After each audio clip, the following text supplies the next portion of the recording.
Licenciado en Derecho por la Universidad Autónoma de México, Eduardo Medina Mora nació el 30 de enero de 1957. Comenzó su vida laboral en 1976 como analista y redactor de un medio de comunicación y desde entonces su carrera fue en ascenso.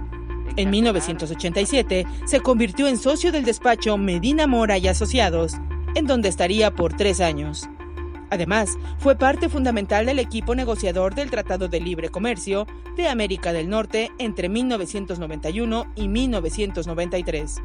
Medina Mora también ha ocupado diferentes cargos públicos. Del 2000 al 2005 fue director general del Centro de Investigación y Seguridad Nacional en la administración de Vicente Fox.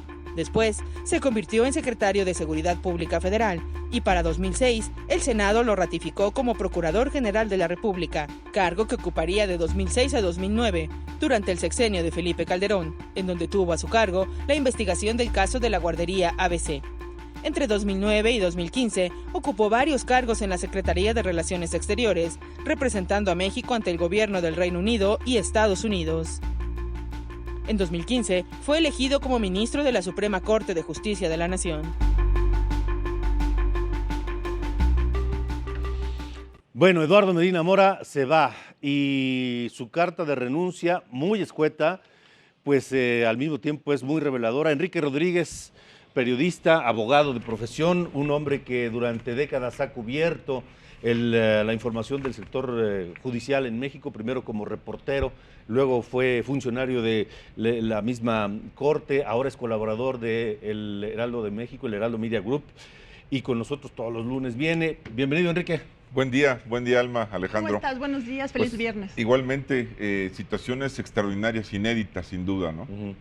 Desde 1994 que se dio la gran reforma del Poder Judicial de la Federación, en la que cambió la integración de la Corte y se crea el Consejo de la Judicatura Federal, esa gran reforma de Ernesto Zedillo Ponce de León al inicio de su sexenio, no había ocurrido un hecho como el que estamos presenciando, no había habido una renuncia de un ministro en activo. Se habían dado fallecimientos de ministros en activo, el caso de Humberto Román Palacios, el caso de José de Jesús Gudiño Pelayo, y con los relevos que vinieron después, pero no habíamos visto una renuncia de esta naturaleza de un ministro en activo, y en medio de muchas suspicacias, Alejandro, Alma, porque la renuncia en sí, que es sumamente escueta, solamente cita el párrafo tercero del artículo 98 constitucional, donde se habla de las causas que pueden motivar la renuncia de un ministro de la Corte. Una de ellas es una causa grave, así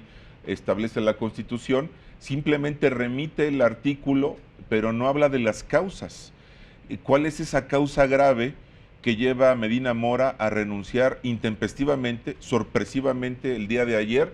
Les puedo decir por fuentes fidedignas, confirmadas de la Corte, que la renuncia llegó a Palacio Nacional, no la llevó Medina Mora personalmente, la hizo llegar el presidente de la República minutos después de las 3 de la tarde de ayer.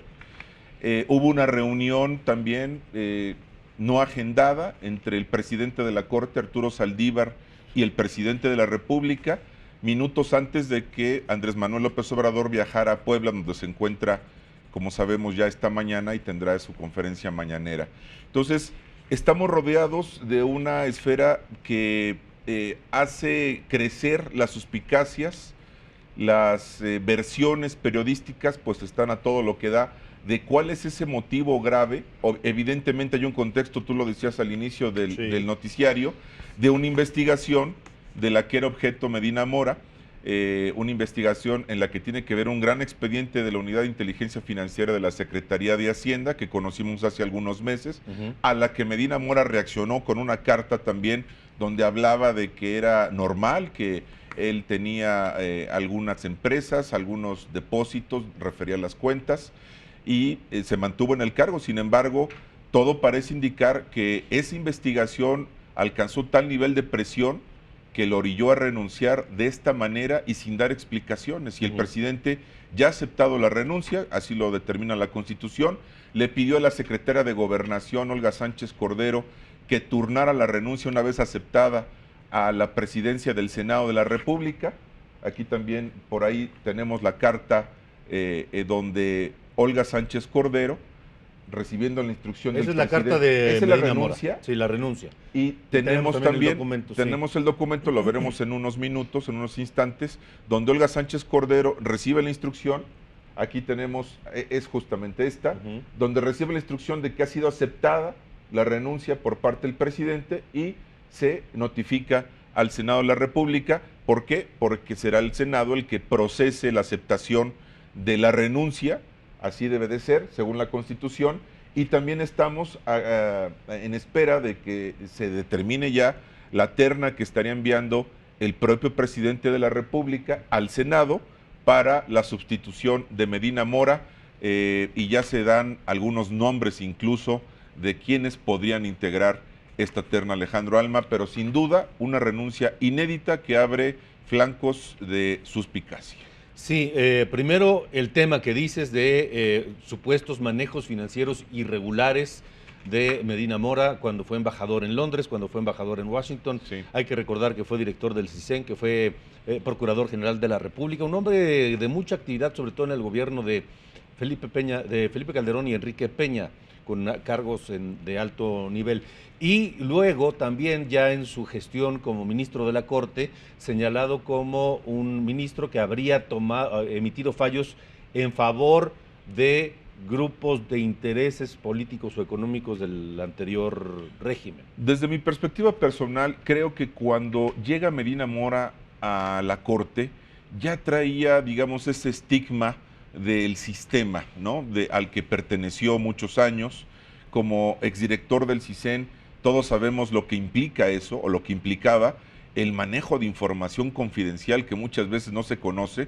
Se decía que el director del CISEN era más valioso por lo que no decía que por lo que decía, Sí. ¿no? Entonces, Medina Mora llega a la Corte, digamos, en esa esfera como de tacha, de duda del sistema al que perteneció, siendo que era muy cercano a Enrique Peña Nieto y bueno, pues ocupó embajadas también muy importantes. Londres y Washington manejan información sumamente delicada.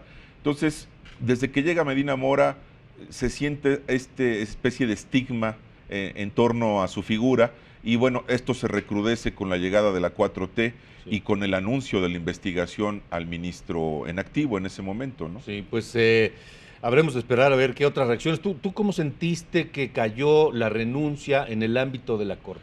Sumamente sorpresiva, nadie se lo esperaba. También puedo confirmarles que el staff cercano al ministro, la ponencia de Medina Mora, no sabía de esto, o sea, les cayó de sorpresa. Había pues comentarios de mucha sorpresa ayer por la tarde. O sea, ni siquiera los colaboradores cercanos de la oficina, del staff del ministro Medina Mora, conocían lo que iba a ocurrir. Medina Mora estuvo en el pleno de la sesión del pleno de ayer jueves, incluso todavía firmó algunos documentos de resolución y bueno, presenta el documento después de las 3 de la tarde al presidente, sumamente sorpresivo. Empieza el dilema, obviamente, de quién vendrá, ¿no? Se habla de dos perfiles, nuevamente, que podrían integrar la terna que enviara el presidente de la República. Otra vez Loretta Ortiz, quien estuvo en las dos anteriores enviadas por López Obrador y que pues no fue favorecida por los votos en el Senado. Se dice que otra vez podría integrar la terna que viene.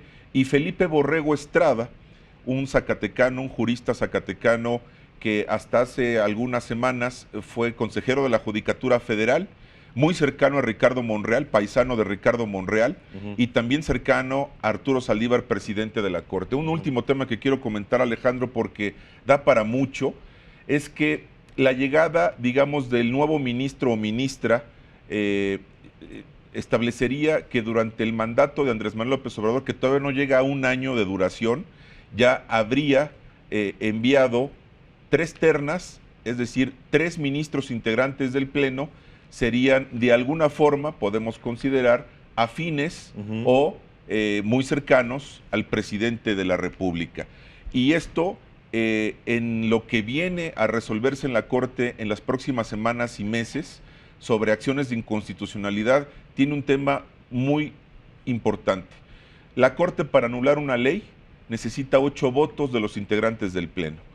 creo que el mensaje político, el contexto de suspicacia que está en torno a lo que estamos viendo es que el Ejecutivo Federal, Andrés Manuel López Obrador, la 4T, tienen una influencia preocupante sobre el Pleno de la Suprema Corte. Vamos a ver cómo quedan los equilibrios. Vamos a ver. En la Corte. Y finalmente, conforme a las resoluciones, o sea, los ministros serán juzgados por sus resoluciones. Sí. Vamos a ver de qué tamaño están hechos los ministros que recientemente han llegado, el que tendría o la que tendría que llegar, más los que ya están ahí, que además esto envuelve a la Corte en un tema nacional en las últimas horas y para lo que da para los próximos días. Así es. Enrique Rodríguez, gracias. Un placer estar con ustedes. Gracias, igualmente. Buen viernes.